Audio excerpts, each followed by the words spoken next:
Punjabi radio 'ਚ ਵੈਸੇ ਸੁਣ ਰਹੇ ਸਾਰੇ ਸਰੋਤਿਆਂ ਨੂੰ ਬਲਵਿੰਦਰ ਕੌਰ ਵੱਲੋਂ ਪਿਆਰ ਭਰੀ ਸਤਿ ਸ਼੍ਰੀ ਅਕਾਲ। ਤੇ ਜੀ ਪ੍ਰੋਗਰਾਮ ਖਬਰ ਤੇ ਨਜ਼ਰ ਪ੍ਰੋਗਰਾਮ ਅੱਜ ਸੈਪਟੰਬਰ 12 ਸਾਡੇ ਨਾਲ ਜੁੜਦੇ ਨੇ ਜੀ ਬਲਤੇਜ ਪਾਨਾ ਜੀ। ਦੱਸਦੇ ਨੇ ਭਾਰਤ ਵਿੱਚ ਪੰਜਾਬ ਦੇ ਵਿੱਚ ਕੀ ਕੁਛ ਉਥਲ ਪੁਥਲ ਹੋ ਰਹੀ ਹੈ, ਉਹਨਾਂ ਦੇ ਨਾਲ ਗੱਲਬਾਤ ਕਰਾਂਗੇ। ਗੱਲਬਾਤ ਕਰਨ ਤੋਂ ਪਹਿਲਾਂ ਧੰਨਵਾਦ ਕਰਨਾ ਚਾਹੁੰਦੇ ਸਾਡੇ ਸਪਾਂਸਰ ਜਿਨ੍ਹਾਂ ਨੇ ਇਸ ਪ੍ਰੋਗਰਾਮ ਨੂੰ ਸਪਾਂਸਰ ਕਰਕੇ ਆਪ ਸਭ ਤੱਕ ਬਤਾਇਆ ਜੀ। ਖਾਲਸਾ ਇੰਸ਼ੋਰੈਂਸ ਏਜੰਸੀ ਸੈਨੋਜੇ ਤੋਂ ਗੁਰਦੀਪ ਸਿੰਘ ਬਿਰਦੀ ਕਲੋਵਸ, ਅਸ਼ਾਨਜੀਤ ਸਿੰਘ ਕਲੋਟੀ ਜੋ ਬਸੇਟੀ ਤੋਂ, ਬਹਾਦਰ ਸਿੰਘ ਗਿੱਲ ਫਾਵਲਰ, ਗੁਰਵੀਰ ਸਿੰਘ ਬਰਾੜ ਫਰੈਜ਼ਨੋ ਤੋਂ, ਮਨਦੀਪ ਸਿੰਘ ਸੈਨੋਜੇ ਤੋਂ, ਕਸ਼ਮੀਰ ਸਿੰਘ ਜੀ ਸੈਕਰਾਮੈਂਟੋ, ਹਰਵਿੰਦਰ ਸਿੰਘ ਸਮਰਾ ਜੁੱਬਾ city, Harwant Singh ji opal ਜੁੱਬਾ city, Sucha Singh ji ਫਰੈਜ਼ਨੋ ਤੋਂ ਬਹੁਤ ਬਹੁਤ ਇਹਨਾਂ ਦਾ ਧੰਨਵਾਦ ਕਰਦੇ। ਇਹਨਾਂ ਨੇ ਇਸ ਪ੍ਰੋਗਰਾਮ ਨੂੰ ਸਪਾਂਸਰ ਕੀਤਾ, ਆਪ ਸਭ ਤੱਕ ਪਹੁੰਚਾਇਆ ਜੀ। ਸਾਡੇ ਨਾਲ ਜੁੜ ਚੁੱਕੇ ਨੇ ਬਲਤੇਜ ਪੰਨੂ ਜੀ। ਸਤਿ ਸ਼੍ਰੀ ਅਕਾਲ, ਸਵਾਗਤ ਹੈ ਜੀ। ਸਤਿ ਸ਼੍ਰੀ ਅਕਾਲ ਜੀ, ਧੰਨਵਾਦ ਜੀ, ਬਹੁਤ ਮਿਹਰਬਾਨੀ।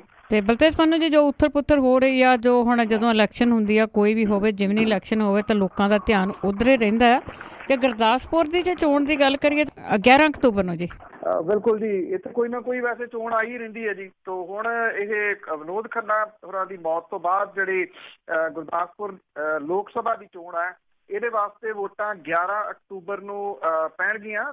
ਚੋਣ ਕਮਿਸ਼ਨ ਨੇ ਹਲਕੇ ਦੇ ਵਾਸਤੇ ਵੋਟਾਂ ਦੀ ਜਿਹੜੀ ਇਹਦੀ ਐਲਾਨ ਕਰਦਿਆਂ ਹੋਇਆ ਨਾਲ ਦੀ ਨਾਲ ਚੋਣ ਜ਼ਾਬਤਾ ਵੀ ਜਿਹੜਾ ਜੀ ਉਹ ਲਾਗੂ ਕਰਤਾ। ਪੰਜਾਬ ਦੀਆਂ ਸਿਆਸੀ ਪਾਰਟੀਆਂ ਨੇ ਅਜੇ ਕਿਸੇ ਨੇ ਵੀ ਜਿਹੜਾ ਜੀ ਉਮੀਦਵਾਰ ਦੇ ਨਾਮ ਤੈਅ ਨਹੀਂ ਕੀਤੇ। ਜਿਹੜੀਆਂ ਨਾਮਜ਼ਦਗੀਆਂ ਨੇ ਇਹਦਾ ਜਿਹੜਾ ਜੀ ਸ਼ੁਰੂ ਹੋ ਜਾਊਗਾ ਕੰਮ 15 ਸਤੰਬਰ ਤੋਂ। 22 ਸਤੰਬਰ ਤੱਕ ਕਾਗਜ਼ ਦਾਖਲ ਕੀਤੇ ਜਾ ਸਕਣਗੇ। 11 ਤਰੀਕ ਨੂੰ 11 ਅਕਤੂਬਰ ਨੂੰ ਵੋਟਾਂ ਪੈਣਗੀਆਂ। 15 ਅਕਤੂਬਰ ਨੂੰ ਇਹਦਾ ਨਤੀਜਾ ਜਿਹੜਾ ਉਹ ਐਲਾਨਿਆ ਜਾਊਗਾ ਜੀ। ਭਾਰਤੀ ਜਨਤਾ ਪਾਰਟੀ, ਕਾਂਗਰਸ ਤੇ ਆਮ ਆਦਮੀ ਪਾਰਟੀ ਦੇ ਉਮੀਦਵਾਰਾਂ ਦੇ ਦਰਮਿਆਨ ਤਿਕੋਣੀ ਟੱਕਰ ਹੋਣ ਦੇ ਜਿਹੜਾ ਉਹ ਆਸਾਰ ਨੇ। ਭਾਜਪਾ ਦੇ ਵੱਲੋਂ ਵਿਨੋਦ ਖੰਨੇ ਦੀ ਪਤਨੀ ਕਵਿਤਾ ਖੰਨਾ, ਅਵਿਨਾਸ਼ ਖੰਨਾ, ਸਾਬਕਾ ਵਿਧਾਇਕ ਅਸ਼ਵਨੀ ਸ਼ਰਮਾ ਤੇ ਸਵਰਨ ਸਲਾਰੀਆ ਜਿਹੜੇ ਜੀ ਉਹ ਦੌੜ ਦੇ ਵਿੱਚ ਸ਼ਾਮਲ ਨੇ। ਕਾਂਗਰਸ ਦੇ ਉੱਥੋਂ ਦੇ ਲੋਕਲ ਆਗੂਆਂ ਦੇ ਤੇ ਵਿਧਾਇਕਾਂ ਦੇ ਵੱਲੋਂ ਪਾਰਟੀ ਦੇ ਪ੍ਰਦੇਸ਼ ਪ੍ਰਧਾਨ ਸੁਨੀਲ ਕੁਮਾਰ ਜਾਖੜ ਨੂੰ ਟਿਕਟ ਦੇਣ ਦੇ ਉੱਤੇ ਜ਼ੋਰ ਜਿਹੜਾ ਜੀ ਉਹ ਪਾਇਆ ਜਾ ਰਿਹਾ ਹੈ, ਜਦੋਂ ਕਿ ਸਾਬਕਾ ਪ੍ਰਧਾਨ ਪ੍ਰਤਾਪ ਸਿੰਘ ਬਾਜਵਾ ਹੋਰਾਂ ਜਿਹੜੇ ਨੇ ਜੀ ਉਹ ਆਪਣੀ ਪਤਨੀ ਦੇ ਵਾਸਤੇ ਤੇ ਅੱਧੀ ਦਰਜਨ ਦੇ ਕਰੀਬ ਜਿਹੜੇ ਜੀ ਉੱਥੋਂ ਦੇ ਆਗੂ ਜਿਹੜੇ ਨੇ ਉਹ ਟਿਕਟ ਦੇ ਚਾਹਵਾਨ ਨੇ। ਤੀਜੀ ਧਿਰ ਜਿਹੜੀ ਹੈ ਜੀ ਆਮ ਆਦਮੀ ਪਾਰਟੀ ਜਿਹੜੀ ਹੈ ਜੀ ਉਹ ਅਜੇ ਤੱਕ ਆਪਣੇ ਪੱਤੇ ਨਹੀਂ ਖੁੱਲੇ। ਵੈਸੇ ਚੋਣ ਤਾਂ ਉਹਨਾਂ ਨੇ ਲੜਨੀ ਹੈ। ਇਸ ਤਰ੍ਹਾਂ ਦੀਆਂ ਖਬਰਾਂ ਜਿਹੜੀਆਂ ਜੀ ਉਹ ਆ ਰਹੀਆਂ ਨੇ। ਕਿਹਨੂੰ ਉਹ ਉਮੀਦਵਾਰ ਬਣਾਉਣਗੇ, ਇਹਦੇ ਵਾਸਤੇ ਇਹ ਕਿਹਾ ਜਾ ਰਿਹਾ ਜੀ ਕਿ ਸ਼ਾਇਦ ਆਮ ਆਦਮੀ ਪਾਰਟੀ ਅਜੇ ਪਹਿਲਾਂ ਜਿਹੜੀਆਂ ਦੂਜੀਆਂ ਪਾਰਟੀਆਂ ਨੇ ਉਹਨਾਂ ਨੂੰ ਉਡੀਕੂਗੀ ਕਿ ਉਹ ਕਿਹਨੂੰ ਜਿਹੜਾ ਜੀ ਇਹ ਦਿੰਦੇ ਨੇ ਟਿਕਟ। ਕੱਲ ਇੱਕ ਬੜਾ ਅਜੀਬ ਜਿਹਾ ਬਿਆਨ ਜਿਹੜਾ ਸੁਖਬੀਰ ਸਿੰਘ ਬਾਦਲ ਹੋਰਾਂ ਦਾ ਆਇਆ ਸੀਗਾ। ਕਹਿੰਦੇ ਕਿ ਇੱਥੇ ਜਿਹੜਾ ਟੂ ਟਾਇਰ ਸਿਸਟਮ ਹੈ ਕਿ ਦੋ ਪਾਰਟੀਆਂ ਹੀ ਨੇ ਸਿਆਸੀ। ਤੋਂ ਵੇਖਿਆ ਜਾਵੇ ਤੇ ਦੋ ਪਾਰਟੀਆਂ ਸਿਆਸੀ ਜਿਹੜੀਆਂ ਜੀ ਕਿਹੜੀਆਂ ਹੁੰਦੀਆਂ, ਇੱਕ ਤਾਂ ਸੱਤਾਧਾਰੀ ਧਿਰ ਤੇ ਦੂਜੀ ਜਿਹੜੀ ਆਪੋ। ਸੋ ਉਹ ਦੋ ਹੈਗੀਆਂ ਨੇ। ਉਹ ਕਹਿੰਦੇ ਤੀਜੀ ਪਾਰਟੀ ਦੀ ਕੋਈ ਥਾਂ ਨਹੀਂ। ਪਤਾ ਨਹੀਂ ਉਹ ਆਪਣੀ ਪਾਰਟੀ ਦੇ ਬਾਰੇ ਕਹਿ ਰਹੇ ਆ ਜਾਂ ਕਿਸੇ ਹੋਰ ਦੇ ਬਾਰੇ ਦੇ ਵਿੱਚ। ਸੋ ਇਹ ਜਿਹੜੀ ਬਿਆਨਬਾਜ਼ੀਆਂ ਦੀ ਆਉਣ ਵਾਲੇ ਦਿਨਾਂ ਦੇ ਦੌਰਾਨ ਇਦਾਂ ਦੀਆਂ ਰੰਗ ਬਿਰੰਗੀਆਂ ਕਾਫੀ ਸੁਣਨ ਨੂੰ ਜਿਹੜਾ ਜੀ ਉਹ ਮਿਲਣਗੀਆਂ ਤੇ ਸ਼ਾਇਦ ਲੋਕਾਂ ਦਾ ਧਿਆਨ ਜਿਹੜਾ ਜੀ ਉਹ ਸਰਸੇ ਵਾਲੇ ਦੀਆਂ ਖਬਰਾਂ ਤੋਂ ਹਟ ਕੇ ਹੁਣ ਗੁਰਦਾਸਪੁਰ ਵਾਲੀ ਜਿਹੜੀ ਚੋਣ ਆ ਉਸ ਪਾਸੇ ਵੱਲ ਨੂੰ ਲੱਗੂਗਾ। ਬਿਲਕੁਲ ਜੀ, ਉਹਨਾਂ ਦਾ ਬਿਆਨ ਤੇ ਤਾਂ ਹੈ ਕਿਉਂਕਿ ਤੀਜੇ ਨੰਬਰ ਤੇ ਰਹੇ ਸੀ। ਉਹਨੇ ਪਹਿਲੀਆਂ ਦੋ ਦੀ ਗੱਲ ਕੀਤੀ ਆ। ਤੇ ਅੱਗੇ ਆਪਾਂ ਰਾਹੁਲ ਦੀ ਗੱਲ ਕਰੀਏ ਤੇ ਉਸਦੇ ਬਿਆਨਾਂ ਨੇ ਨਵੀਂ ਬਹਿਸ ਛੇੜੀ। ਬਿਲਕੁਲ ਜੀ, ਇੱਥੇ ਤੁਹਾਡੇ ਮੁਲਕ ਦੇ ਵਿੱਚ ਆਏ ਹੋਏ ਜੀ ਜਿਹੜੇ ਰਾਹੁਲ ਗਾਂਧੀ ਨੇ ਉਹਨੇ ਜਿਹੜੀ ਹੈ ਜੀ ਇਹ ਤਾਂ ਇਹ ਗੱਲ ਕਹੀ ਆ ਕਿ ਜਿਹੜਾ ਪਰਿਵਾਰਵਾਦ ਹੈ ਉਹਦੇ ਵਿੱਚ ਕੁਝ ਵੀ ਗਲਤ ਨਹੀਂ ਆ। ਉਹਨਾਂ ਕਿਹਾ ਕਿ ਖਾਨਦਾਨ ਦੇ ਨਾਲੋਂ ਵਿਅਕਤੀ ਦੀ ਸਮਰੱਥਾ ਜਿਹੜੀ ਆ ਉਹ ਜ਼ਿਆਦਾ ਮਹੱਤਵਪੂਰਨ ਹੁੰਦੀ ਆ। ਉਹਨੇ ਇਹ ਕਿਹਾ ਕਿ ਜਿਹੜਾ ਪਰਿਵਾਰਵਾਦ ਆ ਇਹ ਤਾਂ ਹਰੇਕ ਜਗ੍ਹਾ ਦੇ ਉੱਤੇ ਚੱਲ ਰਿਹਾ। ਉਹਨਾਂ ਨੇ ਇਹਦੇ ਵਿੱਚ ਮੁਲਾਇਮ ਸਿੰਘ ਯਾਦਵ, ਅਖਿਲੇਸ਼ ਯਾਦਵ ਦਾ ਜ਼ਿਕਰ ਕੀਤਾ, ਅਮਿਤਾਭ ਬੱਚਨ ਦੇ ਮੁੰਡੇ ਦਾ ਜਿਹੜਾ ਜ਼ਿਕਰ ਕੀਤਾ, ਬਾਕੀਆਂ ਦਾ ਜਿਹੜਾ ਜੀ ਕਈਆਂ ਦਾ ਜ਼ਿਕਰ ਕੀਤਾ। ਇਹ ਕਿਹਾ ਕਿ ਇਹਦੇ ਵਿੱਚ ਕੁਝ ਵੀ ਗਲਤ ਨਹੀਂ ਗਾ ਜੇ ਅੱਗੇ ਤੋਂ ਅੱਗੇ ਵੰਸ਼ਵਾਦ ਜਿਹੜਾ ਜੀ ਉਹ ਚੱਲੀ ਜਾ ਰਿਹਾ। ਇਹਦੇ ਉੱਤੇ ਜਿਹੜਾ ਜੀ ਉਹ ਟਿੱਪਣੀ ਕਰਦੇ ਆ ਭਾਰਤੀ ਜਨਤਾ ਪਾਰਟੀ ਨੇ ਕਿਹਾ ਕਿ ਰਾਹੁਲ ਗਾਂਧੀ ਜਿਹੜੇ ਆ ਉਹਨਾਂ ਨੂੰ ਇਹ ਨਹੀਂ ਪਤਾ ਕਿ ਰਾਸ਼ਟਰਪਤੀ, ਉਪ ਰਾਸ਼ਟਰਪਤੀ ਤੇ ਪ੍ਰਧਾਨ ਮੰਤਰੀ ਜਿਹੜੇ ਆ ਉਹ ਕਿਸੇ ਵੰਸ਼ਵਾਦ ਦੇ ਵਿੱਚੋਂ ਨਹੀਂ ਆਏ। ਜਿਹੜੇ ਇਸ ਵੇਲੇ ਮੌਜੂਦਾ ਨੇ ਉਹ ਆਮ ਪਰਿਵਾਰਾਂ ਦੇ ਵਿੱਚੋਂ ਆਏ ਨੇ। ਰਾਹੁਲ ਗਾਂਧੀ ਹੋਰਾਂ ਨੇ ਜਿਹੜਾ ਜੀ ਪ੍ਰਧਾਨ ਮੰਤਰੀ ਨਰਿੰਦਰ ਮੋਦੀ ਹੋਰਾਂ ਦੇ ਉੱਤੇ ਹਮਲਾ ਬੋਲਿਆ। ਇਹ ਕਿਹਾ ਕਿ ਵੰਡ ਵਾਲੀ ਰਾਜਨੀਤੀ ਜਿਹੜੀ ਆ ਉਹ ਕਰ ਰਹੇ ਨੇ। ਉਹਨਾਂ ਨੇ ਇਹ ਵੀ ਕਿਹਾ ਜੀ ਕਿ ਡੀਮੋਨੇਟਾਈਜੇਸ਼ਨ ਜਿਹੜੀ ਆ ਨੋਟਬੰਦੀ ਸੀਗੀ ਇਹ ਵਿਰੋਧੀ ਧਿਰ ਨੂੰ ਹਨੇਰੇ ਦੇ ਵਿੱਚ ਰੱਖ ਕੇ ਜਿਹੜੀ ਸੀ ਉਹ ਕੀਤੀ ਗਈ। ਇਹਦੇ ਉੱਤੇ ਵੀ ਜਿਹੜਾ ਜਵਾਬ ਦਿੰਦਿਆਂ ਹੋਇਆ ਭਾਰਤੀ ਜਨਤਾ ਪਾਰਟੀ ਨੇ ਇਹ ਕਿਹਾ ਕਿ ਰਾਹੁਲ ਗਾਂਧੀ ਹੋਰਾਂ ਦੀ ਗੱਲ ਨੂੰ ਕੋਈ ਸੀਰੀਅਸਲੀ ਨਹੀਂ ਲੈਂਦਾ, ਮੁਲਕ ਦੇ ਵਿੱਚ ਉਹਨੂੰ ਮਜ਼ਾਕ 'ਚ ਲੈ ਲੈਂਦੇ ਆ, ਜਿਹਦੇ ਕਰਕੇ ਰਾਹੁਲ ਗਾਂਧੀ ਹੋਰਾਂ ਨੇ ਇਹ ਹੁਣ ਸੋਚਿਆ ਕਿ ਇਹਨੂੰ ਬਾਹਰਲੇ ਮੁਲਕ ਦੇ ਵਿੱਚ ਜਾ ਕੇ ਜਿਹੜਾ ਉਭਾਰਿਆ ਜਾਵੇ ਤੇ ਉੱਥੇ ਹੋ ਸਕਦਾ ਉਹਨਾਂ ਦਾ ਨੋਟਿਸ ਜਿਹੜਾ ਉਹ ਲਿਆ ਜਾਵੇ। ਉਹਨਾਂ ਕਿਹਾ ਕਿ ਰਾਹੁਲ ਗਾਂਧੀ ਇਹ ਗਲਤ ਸਿਆਸਤ ਕਰ ਰਹੇ ਆ, ਗਲਤ ਪਿਰਤ ਪਾ ਰਹੇ ਆ ਕਿ ਉਹ ਦੂਜੇ ਮੁਲਕ ਦੇ ਵਿੱਚ ਜਾ ਕੇ ਜਿਹੜੇ ਆਪਣੇ ਮੁਲਕ ਦੀ ਸਿਆਸਤ ਦੀ ਗੱਲ ਕਿਉਂ ਕਰ ਰਹੇ ਆ। ਵੈਸੇ ਭਾਰਤੀ ਜਨਤਾ ਪਾਰਟੀ ਵਾਲੇ ਇਸ ਗੱਲ ਦੇ ਉੱਤੇ ਜਿਹੜਾ ਦੀ ਉਹ ਗਲਤ ਵੀ ਨੇ, ਕਿਉਂਕਿ ਇਹ ਪਿਰਤ ਅਸਲ ਦੇ ਵਿੱਚ ਸ਼ੁਰੂ ਕੀਤੀ ਆ ਨਰਿੰਦਰ ਮੋਦੀ ਹੋਰਾਂ ਨੇ, ਜਿਹੜੇ ਵੱਖ-ਵੱਖ ਮੁਲਕਾਂ ਦੇ ਦੌਰਿਆਂ ਦੇ ਉੱਤੇ ਜਦੋਂ ਜਾਂਦੇ ਨੇ ਤਾਂ ਉੱਥੇ ਜਾ ਕੇ ਉਹ ਜਿਹੜਾ ਇੱਥੋਂ ਦੀ ਸਿਆਸਤ ਦੀ ਔਰ ਖਾਸ ਤੌਰ ਦੇ ਉੱਤੇ ਵਿਰੋਧੀ ਧਿਰ ਦੇ ਉੱਤੇ ਨਿਸ਼ਾਨਾ ਲਾਉਂਦੇ ਨੇ, ਜਿਹਦੇ ਕਰਕੇ ਸ਼ਾਇਦ ਰਾਹੁਲ ਗਾਂਧੀ ਨੇ ਵੀ ਇਹੀ ਤਰੀਕਾ ਜਿਹੜਾ ਦੀ ਉਹ ਅਪਣਾਇਆ। ਔਰ ਇੱਕ ਜਿਹੜੀ ਚਰਚਾ ਦੇ ਵਿੱਚ ਗੱਲ ਹੈ, ਜਿਹੜਾ ਇਹ ਕਿਹਾ ਗਿਆ ਉਹਦੇ ਵੱਲੋਂ ਕਿ ਜੇ ਪ੍ਰਧਾਨ ਮੰਤਰੀ ਦੇ ਅਹੁਦੇ ਦੇ ਵਾਸਤੇ ਕਾਂਗਰਸ ਪਾਰਟੀ ਉਹਨਾਂ ਨੂੰ ਚੁਣਦੀ ਹੈ ਤੇ ਇਹਦੇ ਵਾਸਤੇ ਉਹ ਤਿਆਰ ਨੇ। ਇਹ ਵੀ ਪਤਾ ਲੱਗਾ ਜੀ ਕਿ ਅਮਰੀਕਾ ਦੇ ਦੌਰੇ ਦੇ ਸਮੇਂ ਕੈਲੀਫੋਰਨੀਆ ਦੇ ਸ਼ਹਿਰ ਜਿਹੜਾ ਬਰਕਲੇ ਆ ਉਹਦੇ ਬਾਹਰ ਕਾਫੀ ਗਿਣਤੀ ਦੇ ਵਿੱਚ ਜਿਹੜੇ ਸਿੱਖ ਭਾਈਚਾਰੇ ਦੇ ਲੋਕ ਸਨ ਦੀ ਉਹਨਾਂ ਨੇ ਰਾਹੁਲ ਗੋ ਬੈਕ ਦੇ ਨਾਅਰੇ ਵੀ ਲਾਏ। ਜੀ ਬਿਲਕੁਲ, ਵਿਰੋਧ ਤੇ ਹੋਇਆ ਆ ਤੇ ਉਹ ਦਿਖਾਇਆ ਘੱਟ ਗਿਆ, ਪਰ ਵਿਰੋਧ ਕਾਫੀ ਹੋਇਆ। ਤੇ ਅੱਗੇ ਆਪਾਂ ਭਾਜਪਾ ਨੇਤਾ ਦੇ ਲੜਕੇ ਵਿਕਾਸ ਬਰਾਲਾ ਦੀ ਜੇ ਗੱਲ ਕਰੀਏ ਤੇ ਉਸ ਦੀ ਜ਼ਮਾਨਤ ਅਰਜੀ ਜਿਹੜੀ ਮੁੜ ਕੇ ਰੱਦ ਹੋਈ ਆ। ਐਕਚੁਅਲੀ ਜੀ ਇਹ ਜਿਹੜਾ ਮਾਮਲਾ ਜਿਹੜਾ ਯੂਟੀ ਦੇ ਵਿੱਚ ਬੜਾ ਚਰਚਾ ਦਾ ਵਿਸ਼ਾ ਬਣਿਆ ਸੀਗਾ, ਜਦੋਂ ਅੱਧੀ ਰਾਤ ਦੇ ਸਮੇਂ ਇੱਕ IAS ਆਫੀਸਰ ਦੀ ਬੇਟੀ ਜਿਹੜੀ ਜਾ ਰਹੀ ਸੀ ਉਹਨੂੰ ਘੇਰਨ ਦਾ ਯਤਨ ਕੀਤਾ ਸੀ ਵਿਕਾਸ ਬਰਾਲਾ ਤੇ ਉਹਦੇ ਨਾਲ ਦੇ ਸਾਥੀ ਨੇ, ਇੱਕ ਦੋਸਤ ਨੇ। ਬਹੁਤ ਕੰਟਰੋਵਰਸੀ ਜਿਹੜੀ ਜੀ ਉਸ ਟਾਈਮ ਦੇ ਉੱਤੇ ਹੋਈ ਸੀ ਵੀ ਕੈਮਰਿਆਂ ਦੀ ਫੁਟੇਜ ਜਿਹੜੀ ਉਹ ਗਾਇਬ ਕਰ ਦਿੱਤੀ ਗਈ ਸੀ। ਯੂਟੀ ਪ੍ਰਸ਼ਾਸਨ ਦਬਾਅ ਦੇ ਥੱਲੇ ਕੰਮ ਕਰ ਰਿਹਾ ਸੀ, ਪਰ ਸੋਸ਼ਲ ਮੀਡੀਆ ਦੇ ਉੱਤੇ ਹੋਈ ਵੱਡੀ ਚਰਚਾ ਨੇ ਜਿਹੜੀ ਯੂਟੀ ਦੀ ਪੁਲਿਸ ਸੀ ਉਹਨੂੰ ਸੋਚਣ ਦੇ ਵਾਸਤੇ ਮਜਬੂਰ ਕਰ ਦਿੱਤਾ ਸੀਗਾ ਕਿ ਇਹਦੇ ਉੱਤੇ ਸਖਤ ਧਾਰਾਵਾਂ ਲਾਉਣੀਆਂ ਪੈਣਗੀਆਂ। ਵਿਕਾਸ ਬਰਾਲਾ ਜਿਹੜਾ ਕਿ ਹਰਿਆਣਾ ਦੇ ਭਾਰਤੀ ਜਨਤਾ ਪਾਰਟੀ ਦੇ ਪ੍ਰਧਾਨ ਸੁਭਾਸ਼ ਬਰਾਲਾ ਦਾ ਬੇਟਾ ਹੈ ਤੇ ਉਹਦਾ ਸਾਥੀ ਜਿਹੜਾ ਜੀ, ਇਹਨਾਂ ਦੋਨਾਂ ਦੀ ਜਿਹੜੀ ਅਰਜ਼ੀ ਆ ਇਹ ਦੂਜੀ ਵਾਰੀ ਰੱਦ ਕੀਤੀ ਗਈ ਆ ਜੀ। ਜਿਹੜੇ ਇਹਦੇ ਵਕੀਲ ਸੀਗੇ ਜੀ ਉਹਨੇ ਇਹ ਗੱਲ ਆਖੀ ਕਿ ਇਹ ਸਿਰਫ ਇੱਕ ਕਹਾਣੀ ਜਿਹੜੀ ਆ ਉਹ ਘੜੀ ਗਈ ਆ ਵਿਕਾਸ ਬਰਾਲਾ ਤੇ ਆਸ਼ੀਸ਼ ਕੁਮਾਰ ਦੇ ਉੱਤੇ, ਉਹਨਾਂ ਨੂੰ ਸਿਰਫ ਫਸਾਉਣ ਦੇ ਵਾਸਤੇ। ਉਹਨਾਂ ਦੇ ਵਕੀਲ ਨੇ ਇਹ ਵੀ ਇਹਦੇ ਵਿੱਚ ਦਾਅਵਾ ਕੀਤਾ ਕਿ ਇਦਾਂ ਦੇ ਕੇਸਾਂ ਦੇ ਵਿੱਚ ਅਕਸਰ ਜਿਹੜੀ ਆ ਜੀ ਉਹ ਜ਼ਮਾਨਤ ਮਿਲ ਜਾਂਦੀ ਆ, ਪਰ ਉਹਦੇ ਜਿਹੜੇ ਮੁਵੱਕਲ ਨੇ ਉਹਨਾਂ ਨੂੰ ਫਸਾਉਣ ਦੇ ਕਰਕੇ ਇਸ ਮਾਮਲੇ ਦੇ ਵਿੱਚ ਜਿਹੜੀ ਆ ਜੀ ਉਹ ਨਹੀਂ ਜ਼ਮਾਨਤ ਨਹੀਂ ਦਿੱਤੀ ਜਾ ਰਹੀ। ਜਦੋਂ ਕਿ ਜਿਹੜੇ ਸਰਕਾਰੀ ਵਕੀਲ ਸੀਗੇ ਉਹਨਾਂ ਨੇ ਇਹ ਗੱਲ ਕਹੀ ਕਿ ਇਹ ਬਿਲਕੁਲ ਗਲਤ ਇਲਜ਼ਾਮਬਾਜ਼ੀ ਜਿਹੜੀ ਹੈ ਜੀ ਉਹ ਕੀਤੀ ਜਾ ਰਹੀ ਹੈ। ਸਰਕਾਰੀ ਵਕੀਲਾਂ ਨੇ ਇਹ ਗੱਲ ਆਖੀ ਕਿ ਜੇ ਵਿਕਾਸ ਬਰਾਲਾ ਨੂੰ ਜ਼ਮਾਨਤ ਮਿਲ ਜਾਂਦੀ ਆ ਤੇ ਇਹਦਾ ਗਲਤ ਸੁਨੇਹਾ ਸੁਸਾਇਟੀ ਦੇ ਵਿੱਚ ਜਾਊਗਾ। ਇਹ ਇਸ ਪੱਖੋਂ ਸੁਨੇਹਾ ਜਾਊਗਾ ਕਿ ਕੋਈ ਵੀ ਜਿਹੜਾ ਮੁੰਡਾ ਆ ਉਹ ਕਿਸੇ ਸਮੇਂ ਵੀ ਕਿਸੇ ਕੁੜੀ ਨੂੰ ਰਾਤ ਬਰਾਤੇ ਜਾਂਦੀ ਨੂੰ ਘੇਰ ਸਕਦਾ ਔਰ ਉਹਦੀ ਗੱਡੀ ਦੇ ਮੂਹਰੇ ਗੱਡੀ ਲਾ ਕੇ ਉਹਨੂੰ ਅਗਵਾ ਕਰਨ ਦਾ ਯਤਨ ਕਰ ਸਕਦਾ ਸ਼ਰਾਬ ਦੇ ਨਸ਼ੇ ਦੇ ਵਿੱਚ। ਜਿਸ ਕਰਕੇ ਇਹ ਦੂਸਰੀ ਵਾਰੀ ਸੀਗੀ ਜਦੋਂ ਕਿ ਇਹਨਾਂ ਦੀ ਜ਼ਮਾਨਤ ਦੀ ਅਰਜ਼ੀ ਜਿਹੜੀ ਆ ਜੀ ਉਹ ਖਾਰਜ ਹੋ ਗਈ ਆ। ਔਰ ਹੁਣ ਜਿਹੜਾ ਜੀ ਸ਼ਾਇਦ ਇਹ ਜਿਹੜਾ ਵਿਕਾਸ ਬਰਾਲਾ ਦੇ ਵਕੀਲ ਨੇ ਉਹ ਹਾਈ ਕੋਰਟ ਵੱਲ ਨੂੰ ਜਿਹੜਾ ਜੀ ਉਹ ਮੂਵ ਕਰਨਗੇ, ਕਿਉਂਕਿ ਹੇਠੋਂ ਤਾਂ ਜਿਹੜੀ ਹੈ ਜੀ ਉਹਨਾਂ ਦੀ ਅਰਜ਼ੀ 2 ਵਾਰੀ ਜਿਹੜੀ ਰੱਦ ਹੋ ਗਈ। ਔਰ ਇਹ ਵੀ ਪਤਾ ਲੱਗਾ ਜੀ ਕਿ ਪੁਲਿਸ ਦੇ ਵੱਲੋਂ ਜਿਹੜੀ ਲੜਕੀ ਆ ਉਹਨੂੰ ਸਿਕਿਉਰਿਟੀ ਜਿਹੜੀ ਦਿੱਤੀ ਗਈ ਆ, ਕਿਉਂਕਿ ਇਹ ਕਿਹਾ ਗਿਆ ਸੀਗਾ ਕਿ ਉਹਨੂੰ ਲੜਕੀ ਨੂੰ ਧਮਕੀਆਂ ਜਿਹੜੀਆਂ ਜੀ ਉਹ ਨਿਰੰਤਰ ਜਾਰੀ ਨੇ, ਕਿਉਂਕਿ ਵਿਕਾਸ ਬਰਾਲਾ ਇੱਕ ਵੱਡੇ ਪਰਿਵਾਰ ਦੇ ਨਾਲ ਸੰਬੰਧਿਤ ਹੈ ਔਰ ਲੜਕੀ ਨੂੰ ਡਰਾਉਣ ਦੀ ਕੋਸ਼ਿਸ਼ ਜਿਹੜੀ ਆ ਜੀ ਉਹ ਕੀਤੀ ਜਾ ਰਹੀ ਆ। ਹਾਂ, ਥੋੜਾ ਫਰਕ ਇਹ ਆ ਕਿ ਉਹ ਇੱਕ IAS ਦੀ ਧੀ ਆ, ਜਿਹਦੇ ਕਰਕੇ ਜਿਹੜੀ ਆ ਜੀ ਉਹ ਚੱਲ ਰਹੀ ਆ। ਆਮ ਹੁੰਦੀ ਤੇ ਮੋਗਾ ਕਾਂਡ ਸਾਰਿਆਂ ਨੂੰ ਜਿਹੜਾ ਜੀ ਉਹ ਯਾਦ ਹੈ ਕਿ ਉਹਦੇ ਵਿੱਚ ਕਿਵੇਂ ਪਰਿਵਾਰ ਡਰਾ ਲਿਆ ਗਿਆ ਸੀ, ਜਿਹੜਾ ਮੁੜ ਕੇ ਬੋਲਿਆ ਨਹੀਂ। ਹਾਂਜੀ ਜੀ ਬਿਲਕੁਲ, ਕਿਉਂਕਿ ਪਾਵਰ ਤੇ ਦਿਖਾਉਣੀ ਹੈ ਨਾ ਉਹਨਾਂ ਨੇ। ਤਾਂ ਅੱਗੇ ਆਪਾਂ ਬਲੂ ਵੇਲ ਦੀ ਗੱਲ ਕੱਲ ਵੀ ਕੀਤੀ ਸੀਗੀ ਤੇ ਹੁਣ ਅੰਮ੍ਰਿਤਸਰ ਦੇ ਵਿੱਚ ਵੀ ਕੁਝ ਕੇਸ ਸਾਹਮਣੇ ਆਏ ਆ। ਕੋਈ ਅਦਾਲਤਾਂ ਇਹਦੇ ਉੱਤੇ ਜਿਹੜੀਆਂ ਦੀ ਉਹ ਸਰਕਾਰਾਂ ਨੂੰ ਪੁੱਛ ਰਹੀਆਂ ਨੇ ਕਿ ਇਸ ਮਾਮਲੇ ਦੇ ਉੱਤੇ ਕੀ ਕੀਤਾ ਜਾ ਰਿਹਾ ਜੀ। ਜਿਵੇਂ ਕੱਲ ਗੱਲ ਕੀਤੀ ਗੂਗਲ ਸਰਚ ਦੀ, ਜੇ ਆਪਾਂ ਕਿ ਪਠਾਨਕੋਟ ਜਿਹੜਾ ਜੀ ਉਹ ਅੱਗੇ ਆ ਇਸ ਗੇਮ ਨੂੰ ਸਰਚ ਕਰਨ ਦੇ ਵਾਸਤੇ। ਇਹ ਤੁਸੀਂ ਕਹ ਲਓ ਕਿ ਖਬਰਾਂ ਜ਼ਿਆਦੀਆਂ ਆਉਣ ਕਰਕੇ ਬੱਚੇ ਜਿਹੜੇ ਆ ਜੀ ਉਹ ਅਟਰੈਕਟ ਹੋ ਰਹੇ ਆ ਇਸ ਪਾਸੇ ਵੱਲ ਨੂੰ। ਕੰਟੀਨਿਊਸ ਉਹਨਾਂ ਦੇ ਵੱਲੋਂ ਲੱਭੀ ਜਾ ਰਹੀ ਆ ਇਹ ਗੇਮ, ਨਾ ਸਿਰਫ ਲੱਭੀ ਜਾ ਰਹੀ ਆ ਬਲਕਿ ਇਹਨੂੰ ਖੇਡਿਆ ਵੀ ਜਾ ਰਿਹਾ। ਪਠਾਨਕੋਟ ਤੋਂ ਬਾਅਦ ਅੰਮ੍ਰਿਤਸਰ ਦੇ ਵਿੱਚ ਵੀ ਬਲੂ ਵੇਲ ਗੇਮ ਦਾ 2 ਬੱਚਿਆਂ ਦੇ ਮਾਮਲੇ ਜਿਹੜੇ ਆ ਜੀ ਉਹ ਸਾਹਮਣੇ ਆਏ ਆ। ਇਹ ਤਾਂ ਸਾਹਮਣੇ ਆ ਗਏ, ਕਿੰਨੇ ਕੁ ਨੇ ਇਹ ਨਹੀਂ ਪਤਾ। ਇਹਨਾਂ ਬੱਚਿਆਂ ਨੂੰ ਕਾਉਂਸਲਿੰਗ ਤੇ ਜਿਹੜੇ ਮਨੋਰੋਗ ਦੇ ਮਾਹਰ ਨੇ ਡਾਕਟਰ, ਉਹਨਾਂ ਦੇ ਕੋਲੇ ਜਿਹੜਾ ਜੀ ਉਹ ਲਿਆਂਦਾ ਗਿਆ। ਇਸ ਡਾਕਟਰ ਦੇ ਅਨੁਸਾਰ ਇਹ ਦੋਵੇਂ ਬੱਚੇ ਪਿਛਲੇ ਕੁਝ ਸਮੇਂ ਤੋਂ ਇਸੇ ਗੇਮ ਨੂੰ ਜਿਹੜਾ ਉਹ ਖੇਡ ਰਹੇ ਸਨ। ਯੰਗ ਉਮਰ ਦੇ ਇਹ ਬੱਚੇ ਨੇ, ਚੰਗੇ ਪਰਿਵਾਰਾਂ ਦੇ ਨਾਲ ਸੰਬੰਧਿਤ ਨੇ। ਡਾਕਟਰ ਦੇ ਦੱਸਣ ਦੇ ਮੁਤਾਬਕ ਹੁਣ ਇਹ ਦੋਵੇਂ ਖਤਰੇ ਤੋਂ ਬਾਹਰ ਨੇ। ਇਹ ਦੱਸਿਆ ਗਿਆ ਜੀ ਕਿ ਇਹ ਬੱਚੇ ਜਿਹੜੇ ਆ ਉਹਨਾਂ ਨੇ ਡਾਕਟਰ ਨੂੰ ਦੱਸਿਆ ਕਿ ਇਸ ਗੇਮ ਦੇ ਵਿੱਚ ਸ਼ਾਮਲ ਹੋਣਾ ਤਾਂ ਸੌਖਾ, ਪਰ ਇਹਦੇ ਵਿੱਚੋਂ ਇਹਨੂੰ ਛੱਡ ਕੇ ਬਾਹਰ ਆਉਣਾ ਬਹੁਤ ਔਖਾ, ਜਿਹਦੇ ਵਿੱਚ ਕਈ ਚੁਣੌਤੀਆਂ ਨੇ।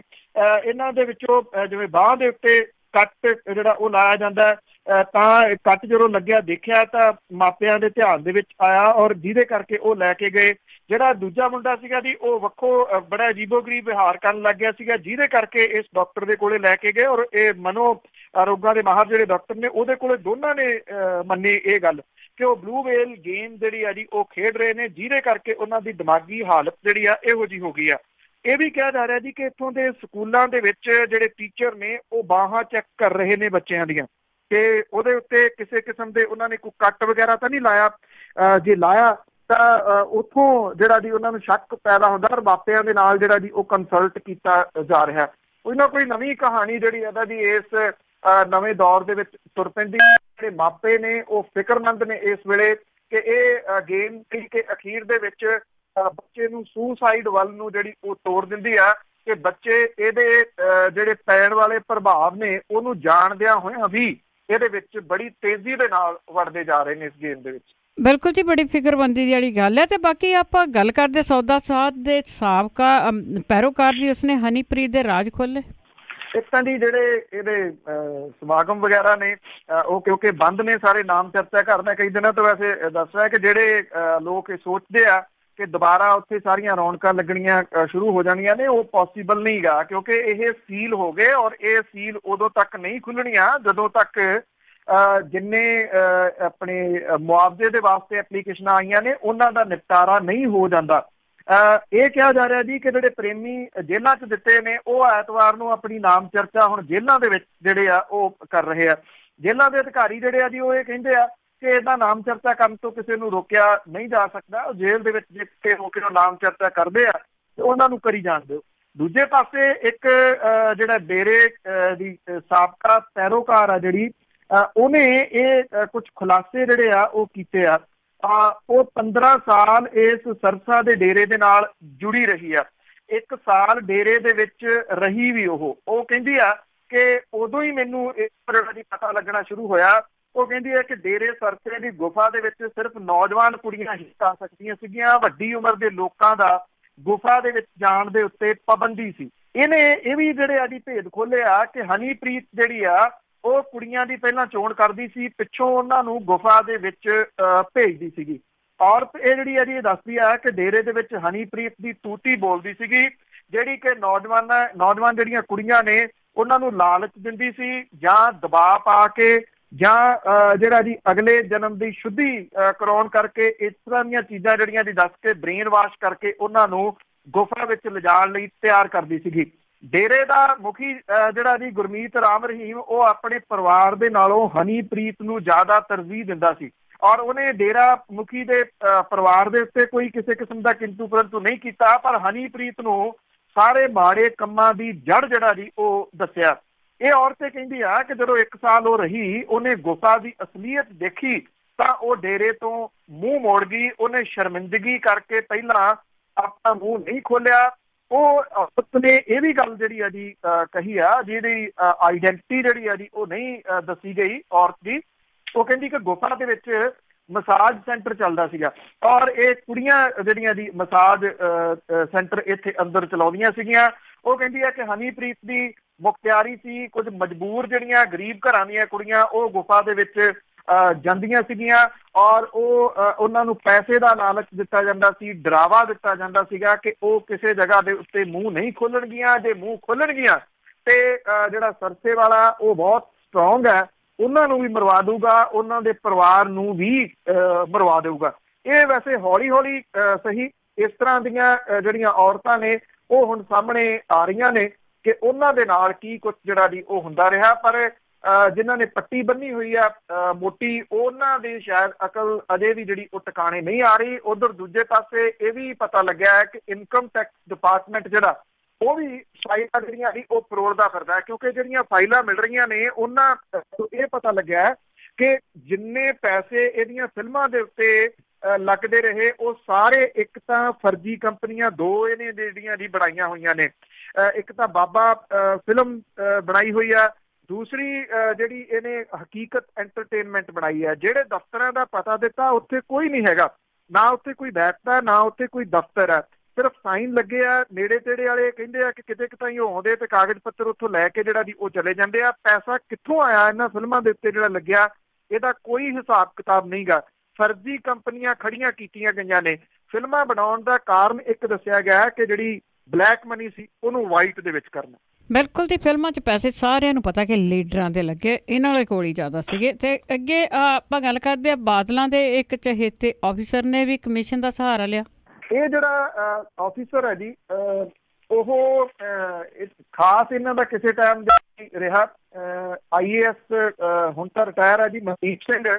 ਉਹਦੇ ਉੱਤੇ ਵਿਜੀਲੈਂਸ ਨੇ ਜਿਹੜਾ ਭ੍ਰਿਸ਼ਟਾਚਾਰ ਦੇ ਮਾਮਲੇ ਜਿਹੜਾ ਕੇਸ ਦਰਜ ਕੀਤਾ ਸੀਗਾ, ਉਹਨੇ ਆਪਣੀ ਐਪਲੀਕੇਸ਼ਨ ਜਿਹੜੀ ਹੈ ਜੀ ਜਿਹੜਾ ਕੈਪਟਨ ਅਮਰਿੰਦਰ ਸਿੰਘ ਹੋਰਾਂ ਨੇ ਕਮਿਸ਼ਨ ਬਣਾਇਆ, ਮਹਿਤਾਬ ਸਿੰਘ ਗਿੱਲ ਹੋਰਾਂ ਦੇ ਉਹਦੇ ਤੱਕ ਪਹੁੰਚ ਜਿਹੜੀ ਹੈ ਜੀ ਉਹ ਕੀਤੀ ਹੈ। ਕਮਿਸ਼ਨ ਨੇ ਇਸ ਸਾਬਕਾ ਅਧਿਕਾਰੀ ਦੇ ਵਿਰੁੱਧ ਦਰਜ ਮਾਮਲੇ ਦੀ ਮੁੜ ਕੇ ਜਾਂਚ ਕਰਨ ਦੀ ਸਿਫਾਰਿਸ਼ ਜਿਹੜੀ ਆ ਉਹ ਕੀਤੀ ਹੈ। ਕਮਿਸ਼ਨ ਨੇ ਅਕਾਲੀ ਭਾਜਪਾ ਸਰਕਾਰ ਦੇ 10 ਸਾਲਾਂ ਦੇ ਦੌਰਾਨ ਸਿਆਸੀ ਵਿਰੋਧੀਆਂ ਦੇ ਵਿਰੁੱਧ ਦਰਜ ਮਾਮਲਿਆਂ ਨੂੰ ਰੱਦ ਕਰਨ ਸਣੇ ਕੁਝ ਹੋਰ ਅਹਿਮ ਸਿਫਾਰਿਸ਼ਾਂ ਕੀਤੀਆਂ ਨੇ। ਉਹਦੇ ਵਿੱਚ ਮਨਦੀਪ ਸਿੰਘ ਦਾ ਕੇਸ ਵੀ ਜਿਹੜਾ ਜੀ ਉਹ ਸ਼ਾਮਲ ਹੈ। ਇਹ ਦੱਸਿਆ ਗਿਆ ਜੀ ਕਿ 26 ਅਗਸਤ 15 ਨੂੰ ਪੰਜਾਬ ਵਿਜੀਲੈਂਸ ਨੇ ਇਹਦੇ ਖਿਲਾਫ ਮਾਮਲਾ ਦਰਜ ਕੀਤਾ ਸੀਗਾ। ਵਿਜੀਲੈਂਸ ਦੇ ਵੱਲੋਂ ਮੁਹਾਲੀ ਦੀ ਅਦਾਲਤ ਦੇ ਵਿੱਚ ਇਸ ਮਾਮਲੇ ਸੰਬੰਧੀ ਚਲਾਨ ਦਾਇਰ ਕੀਤਾ ਜਾ ਚੁੱਕਿਆ। ਇਹ ਰਿਟਾਇਰਡ ਅਧਿਕਾਰੀ ਨੂੰ ਗ੍ਰਿਫਤਾਰ ਵੀ ਕਰ ਲਿਆ ਗਿਆ ਸੀਗਾ, ਅਦਾਲਤ ਤੇ ਜ਼ਮਾਨਤ ਤੇ ਰਿਹਾ ਕੀਤਾ ਗਿਆ। ਕਮਿਸ਼ਨ ਨੇ ਇਸ ਅਧਿਕਾਰੀ ਦੇ ਮਾਮਲੇ ਨੂੰ ਸਿਆਸੀ ਮਾਮਲਿਆਂ ਦੇ ਨਾਲ ਜੋੜਦਿਆਂ ਕਿਹਾ ਕਿ ਮਨਦੀਪ ਸਿੰਘ ਦੇ ਵਿਰੁੱਧ ਦਰਜ ਮਾਮਲੇ ਦੀ ਪੜਤਾਲ ਅਦਾਲਤ ਤੋਂ ਇਜਾਜ਼ਤ ਲੈਣ ਤੋਂ ਬਾਅਦ ਜਿਹੜੀ ਆ ਉਹ ਕਰਾਈ ਜਾਵੇ। ਮਨਦੀਪ ਸਿੰਘ ਜਿਹੜਾ ਜੀ ਬਾਦਲ ਪਰਿਵਾਰ ਦੇ ਕਰੀਬੀ ਅਫਸਰਾਂ ਦੇ ਵਿੱਚੋਂ ਮੰਨਿਆ ਜਾਂਦਾ ਸੀਗਾ। ਉਹ ਕਾਫੀ ਟਾਈਮ ਬਾਦਲਾਂ ਦੀ ਜਿਹੜੀ ਟਰਾਂਸਪੋਰਟ ਵਿਭਾਗ ਦੇ ਵਿੱਚ ਡਾਇਰੈਕਟਰ ਤੇ ਸੈਕਟਰੀ ਦੇ ਅਹੁਦੇ ਦੇ ਉੱਤੇ ਵੀ ਰਿਹਾ। ਰਿਟਾਇਰ ਹੋਣ ਤੋਂ ਕੁਝ ਸਮਾਂ ਪਹਿਲਾਂ ਬਾਦਲ ਸਰਕਾਰ ਨੇ ਇਹਨੂੰ ਨੁਕਰੇ ਲਾਤਾ। ਫਿਰ ਵਿਜੀਲੈਂਸ ਪੜਤਾਲ ਜਿਹੜੀ ਸੀ ਇਹਦੀ ਸ਼ੁਰੂ ਕਰਾਤੀ। ਇਹ ਰਿਟਾਇਰਡ ਅਧਿਕਾਰੀ ਦੇ ਵੱਲੋਂ ਕਮਿਸ਼ਨ ਤੱਕ ਪਹੁੰਚ ਕਰਨੀ, ਕਮਿਸ਼ਨ ਦੇ ਵੱਲੋਂ ਮੁੜ ਪੜਤਾਲ ਦੀ ਸਿਫਾਰਿਸ਼ ਕਰਨੀ। ਇਹ ਮਾਮਲਾ ਜਿਹੜਾ ਜੀ ਮੁੜ ਕੇ ਚਰਚਾ ਦੇ ਵਿੱਚ ਜਿਹੜਾ ਉਹ ਲੈ ਆਉਂਦਾ। ਜਿਹੜੇ ਸਾਬਕਾ ਜਸਟਿਸ ਨੇ ਮਹਿਤਾਬ ਸਿੰਘ ਗਿੱਲ ਹੋਰਾਂ ਦੇ ਵੱਲੋਂ ਸਰਕਾਰ ਨੂੰ ਦਿੱਤੀ ਗਈ ਰਿਪੋਰਟ ਦੇ ਵਿੱਚ ਇਹ ਅਹਿਮ ਤੱਥ ਵੀ ਸਾਹਮਣੇ ਆਏ ਆ ਕਿ ਬਠਿੰਡਾ ਜ਼ਿਲ੍ਹੇ ਦੇ ਵਿੱਚ ਪੁਲਿਸ ਦੇ ਵੱਲੋਂ ਦਰਜ ਮਾਮਲਿਆਂ ਦੇ ਝੂਠੇ ਹੋਣ ਦੀਆਂ ਸ਼ਿਕਾਇਤਾਂ ਜ਼ਿਆਦਾ ਮਿਲੀਆਂ ਨੇ। ਔਰ ਬਠਿੰਡਾ ਪੁਲਿਸ ਦੇ ਵੱਲੋਂ ਦਰਜ ਮਾਮਲਿਆਂ ਦਾ ਇੱਕ ਪੱਖ ਇਹ ਵੀ ਆ ਕਿ ਪੁਲਿਸ ਨੇ ਖੁਦ ਹੀ ਤਫਤੀਸ਼ ਰਾਹੀਂ ਜ਼ਿਆਦਾ ਮਾਮਲਿਆਂ ਨੂੰ ਰੱਦ ਕਰਨ ਦੀਆਂ ਸਿਫਾਰਿਸ਼ਾਂ ਪਹਿਲਾਂ ਹੀ ਕਰ ਦਿੱਤੀਆਂ ਸੀਗੀਆਂ। ਹਾਂਜੀ, ਤੇ ਅੱਗੇ ਆਪਾਂ ਸਰਕਾਰੀ ਮੁਲਾਜ਼ਮਾਂ ਦੀ ਜੇ ਗੱਲ ਕਰੀਏ ਤਾਂ ਸਰਕਾਰ ਤੋਂ ਮੋਹ ਭੰਗ ਹੋ ਗਿਆ। ਦੇਖੋ ਜੀ, ਪੰਜਾਬ ਦੇ ਲੱਖਾਂ ਮੁਲਾਜ਼ਮ ਨੇ ਜੀ 6 ਮਹੀਨਿਆਂ ਦੇ ਦੌਰਾਨ ਹੀ ਉਹਨਾਂ ਦਾ ਜਿਹੜੀ ਨਵੀਂ ਬਣੀ ਸਰਕਾਰ ਹੈ ਜੀ ਉਹਦੇ ਤੋਂ ਦੂਰ ਹੋਣੇ ਸ਼ੁਰੂ ਹੋ ਗਏ ਨੇ। ਪਹਿਲਾਂ ਦਰਜਨਾਂ ਮੁਲਾਜ਼ਮ ਜਥੇਬੰਦੀਆਂ ਦੇ ਵੱਲੋਂ ਕਾਂਗਰਸ ਤੇ ਵਾਅਦਾ ਖਿਲਾਫੀ ਦੇ ਦੋਸ਼ ਜਿਹੜੇ ਉਹ ਲਾਏ ਜਾ ਰਹੇ ਨੇ। ਹੁਣ ਪੰਜਾਬ ਸੁਬਾਰਡੀਨੇਟ ਸਰਵਿਸਿਜ਼ ਫੈਡਰੇਸ਼ਨ ਜਿਹੜੀ ਆ ਉਹਨੇ ਗੁਰਦਾਸਪੁਰ ਲੋਕ ਸਭਾ ਹਲਕੇ ਦੀ ਹੋ ਰਹੀ ਜ਼ਿਮਨੀ ਚੋਣ ਦੇ ਦੌਰਾਨ 5 ਪੋਲ ਖੋਲ ਮਾਰਚ ਕਰਕੇ ਕੈਪਟਨ ਸਰਕਾਰ ਦੇ ਚਿੱਠੇ ਜਿਹੜਾ ਦੀ ਉਹ ਖੋਲਣ ਦਾ ਐਲਾਨ ਕੀਤਾ। ਚੋਣਾਂ ਦੇ ਦੌਰਾਨ ਮੁਲਾਜ਼ਮ ਵਰਗ ਦੇ ਨਾਲ ਵੱਡੇ ਵਾਅਦੇ ਜਿਹੜੇ ਦੀ ਉਹ ਕੀਤੇ ਗਏ ਸੀ। ਹੁਣ ਤੱਕ ਮੁਲਾਜ਼ਮਾਂ ਨੂੰ DA ਦੀ ਕਿਸ਼ਤ ਤੇ ਤਨਖਾਹ ਕਮਿਸ਼ਨ ਦੀ ਰਿਪੋਰਟ ਦੇਣ ਬਾਰੇ ਕੋਈ ਸਟੈਪ ਨਹੀਂ ਲਿਆ ਗਿਆ। ਉੱਥੇ ਜਿਹੜੀ ਸਰਕਾਰ ਹੈ ਮੁਲਾਜ਼ਮਾਂ ਨੂੰ ਤਨਖਾਹਾਂ ਵੀ ਨਹੀਂ ਦੇ ਸਕੀ। ਪੰਜਾਬ ਸੁਬਾਰਡੀਨੇਟ ਸਰਵਿਸਿਜ਼ ਫੈਡਰੇਸ਼ਨ ਦੀ ਜਿਹੜੀ ਮੀਟਿੰਗ ਆ ਉਹਦੇ ਵਿੱਚ ਜਿਹੜਾ ਦੀ ਇਹ ਫੈਸਲਾ ਲਿਆ ਗਿਆ ਕਿ ਗੁਰਦਾਸਪੁਰ ਤੇ ਪਠਾਨਕੋਟ ਦੇ ਵਿੱਚ 5 ਪੋਲ ਖੋਲ ਮਾਰਚ ਜਿਹੜੇ ਆ ਉਹ ਕੀਤੇ ਜਾਣਗੇ। ਜਿਹੜੀਆਂ ਇਹ ਜਥੇਬੰਦੀਆਂ ਨੇ ਇਹਨਾਂ ਦਾ ਰੋਸ ਹੈ ਕਿ ਨਵੀਂ ਬਣੀ ਜਿਹੜੀ ਸਰਕਾਰ ਹੈ ਜੀ ਉਹ ਸਾਬਕਾ ਸਰਕਾਰ ਦੇ ਰਾਹ ਪੈ ਗਈ ਹੈ। ਸਰਕਾਰ ਦੇ ਵੱਲੋਂ IAS ਤੇ IPS ਅਫਸਰਾਂ ਨੂੰ 1 ਜਨਵਰੀ 17 ਤੋਂ 4% ਡੀਏ ਦੀ ਕਿਸ਼ਤ ਦੇਣ ਤੇ ਮੁਲਾਜ਼ਮਾਂ ਨੂੰ ਜਿਹੜਾ ਦੀ ਵਿੱਤੀ ਸੰਕਟ ਦੀ ਆੜ ਦੇ ਹੇਠ ਇਸ ਤੋਂ ਵਾਂਝੇ ਰੱਖਣ ਕਰਕੇ ਰੋਸ ਜਿਹੜਾ ਜੀ ਉਹ ਪੈਦਾ ਹੋ ਗਿਆ। ਪਿਛਲੀ ਸਰਕਾਰ ਦੇ ਵੱਲੋਂ 27,000 ਠੇਕਾ ਤੇ ਆਊਟਸੋਰਸ ਕਰਮਚਾਰੀਆਂ ਨੂੰ ਰੈਗੂਲਰ ਕਰਨ ਸੰਬੰਧੀ ਜਿਹੜਾ ਐਕਟ 2016 ਤਹਿਤ ਇਦਾਂ ਦੇ ਮੁਲਾਜ਼ਮ ਜਿਹੜੇ ਸੀ ਉਹਨਾਂ ਨੂੰ ਰੈਗੂਲਰ ਕਰਨ ਤੋਂ ਵੀ ਮੌਜੂਦਾ ਸਰਕਾਰ ਜਿਹੜਾ ਜੀ ਉਹ ਤਾਲਾ ਵੱਟ ਰਹੀ ਆ। ਮੈਂ ਕੱਲ ਜਾਂ ਪਰਸੋਂ ਜਿਹੜਾ ਜੀ ਤੁਹਾਡੇ ਨਾਲ ਸਾਂਝਾ ਕੀਤਾ ਸੀਗਾ ਕਿ ਕਾਂਗਰਸ ਜਿਹੜੀ ਪਾਰਟੀ ਹੈ ਜੀ ਉਹਨੂੰ ਗੁਰਦਾਸਪੁਰ ਦੀ ਚੋਣ ਦੇ ਵਿੱਚ ਕਾਫੀ ਹੱਦ ਤੱਕ ਜਿਹੜਾ ਜੀ ਵੱਡੇ ਸਵਾਲਾਂ ਦੇ ਜਵਾਬ ਦੇਣੇ ਪੈਣਗੇ ਕਿ ਜਿਹੜੇ ਵਾਅਦੇ ਕੀਤੇ ਗਏ ਸੀਗੇ ਉਹਨਾਂ ਵਾਅਦਿਆਂ ਦਾ ਕੀ ਬਣਿਆ ਜੀ। ਤੇ ਅਖੀਰ ਦੇ ਵਿੱਚ ਆਪਾਂ ਗੱਲ ਕਰਦੇ ਹਾਂ ਬਾਬਿਆਂ ਦੀ। ਬਾਬਿਆਂ ਦੇ ਵਿੱਚ ਬੜੀ ਦੌੜ ਲੱਗ ਗਈ ਹੈ ਦੱਸਣ ਲਈ ਅਸਲੀ ਕੌਣ ਤੇ ਨਕਲੀ ਕੌਣ। ਬਿਲਕੁਲ ਜੀ, ਜਿਹੜੀ ਐਕਚੁਅਲੀ ਪਿਛਲੇ ਦਿਨਾਂ ਦੇ ਵਿੱਚ ਅਖਾੜਾ ਜਿਹੜਾ ਚੱਲਦਾ ਜੀ ਉਹਨੇ ਜਿਹੜੀ 14 ਜਾਣਿਆਂ ਦੀ ਲਿਸਟ ਜਾਰੀ ਕੀਤੀ ਕਿ ਆਹ ਜਿਹੜੇ ਆ ਜੀ ਉਹ ਨਕਲੀ ਆ ਔਰ ਇਹਨਾਂ ਤੋਂ ਬਚ ਕੇ ਰਿਹਾ ਜਾਵੇ ਜੀ। ਤੋ ਹੁਣ ਸਵਾਲ ਜਿਹੜੇ ਆ ਜੀ ਵੱਡੇ ਖੜੇ ਇਹ ਹੁੰਦੇ ਜਾ ਰਹੇ ਆ ਕਿ ਜਿਹੜਾ ਅਖਾੜਾ ਆ ਇਹ ਕਿਵੇਂ ਮੰਨਿਆ ਜਾਵੇ, ਉਹਦੇ ਵਿੱਚ ਸਾਰੇ ਦੇ ਸਾਰੇ ਜਿਹੜੇ ਆ ਉਹ ਕਲੀਅਰ ਆ, ਉਹਨਾਂ ਦੇ ਕੋਲੇ ISO ਮਾਰਕ ਕੋਈ ਸਰਟੀਫਿਕੇਟ ਆ ਜਾਂ ਉਹਨਾਂ ਨੂੰ ਕਿਹਨੇ ਦਿੱਤਾ ਜੀ ਇਹ ਸਰਟੀਫਿਕੇਟ ਕਿ ਉਹ ਅਸਲੀ ਨੇ ਔਰ ਉਹ ਇਹ ਕਹਿ ਰਹੇ ਆ ਕਿ ਨਕਲੀ ਨੇ। ਦੂਜੀ ਬਹਿਸ ਜਿਹੜੀ ਆ ਜੀ ਇਸ ਗੱਲ ਨੂੰ ਲੈ ਕੇ ਛਿੜਪੀ ਆ ਕਿ ਜਿਹੜੇ ਇਹਦੇ ਵਿੱਚ ਇਹਨਾਂ ਨੇ ਨਕਲੀ ਬਣਾਏ ਆ ਜਿਹਦੇ ਵਿੱਚ ਆਦੇ ਮਾਂ ਤੇ ਸਰਸੇ ਵਾਲਾ ਵੀ ਸ਼ਾਮਲ ਆ, ਰਾਮਪਾਲ ਸ਼ਾਮਲ ਆ, ਆਸਾਰਾਮ ਸ਼ਾਮਲ ਆ, ਕਿ ਇਹ ਅਖਾੜੇ ਵਾਲਿਆਂ ਨੇ ਲੋਕਾਂ ਨੂੰ ਪਹਿਲਾਂ ਕਿਉਂ ਨਾ ਦੱਸਿਆ ਕਿ ਇਹ ਨਕਲੀ ਨੇ। ਔਰ 15-20 ਸਾਲ ਤਾਂ ਇਹ ਜਿਹੜਾ ਜੀ ਦੇਖਦੇ ਰਹੇ ਜਦੋਂ ਤੱਕ ਇਹ ਬਹੁਤ ਵੱਡੇ ਹੋ ਗਏ। ਹੁਣ ਇਹਨਾਂ ਦੇ ਉੱਤੇ ਅਦਾਲਤੀ ਮਾਮਲੇ ਚੱਲੇ ਤਾਂ ਜਿਹੜਾ ਜੀ ਅਖਾੜੇ ਵਾਲਿਆਂ ਨੇ ਇਹ ਲਿਸਟ ਜਾਰੀ ਕਰਤੀ। ਇਹਦੇ ਵਿੱਚ ਸ਼ਾਮਲ ਜਿਹੜੇ ਲਿਸਟ ਦੇ ਵਿੱਚ ਸ਼ਾਮਲ ਨੇ ਉਹਨਾਂ ਦੇ ਵਿੱਚੋਂ 2 ਇੱਦਾਂ ਦੇ ਨੇ ਜਿਨ੍ਹਾਂ ਨੇ ਇਹ ਗੱਲ ਕਹੀ ਆ ਕਿ ਉਹ ਇਸ ਮਾਮਲੇ ਨੂੰ ਅਦਾਲਤ ਦੇ ਵਿੱਚ ਲਿਜਾਣਗੇ ਔਰ ਅਖਾੜੇ ਦੇ ਜਿਹੜੇ ਸਾਧ ਨੇ ਉਹਨਾਂ ਨੂੰ ਅਦਾਲਤ ਦੇ ਵਿੱਚ ਖਿੱਚਣਗੇ ਕਿ ਉਹਨਾਂ ਦੇ ਖਿਲਾਫ ਲਿਸਟ ਜਾਰੀ ਕਰਨ ਦਾ ਅਧਿਕਾਰ ਉਹਨਾਂ ਨੂੰ ਕਿਹਨੇ ਦਿੱਤਾ ਹੈ ਤੇ ਉਹ ਕਿਹੜੇ ਜਿਹੜਾ ਮਾਪਦੰਡ ਹੈ ਜਿਨ੍ਹਾਂ ਦੇ ਤਹਿਤ ਪਰਖਦੇ ਆ ਕਿਹੜੇ ਨਕਲੀ ਆ ਤੇ ਕਿਹੜੇ ਅਸਲੀ ਆ।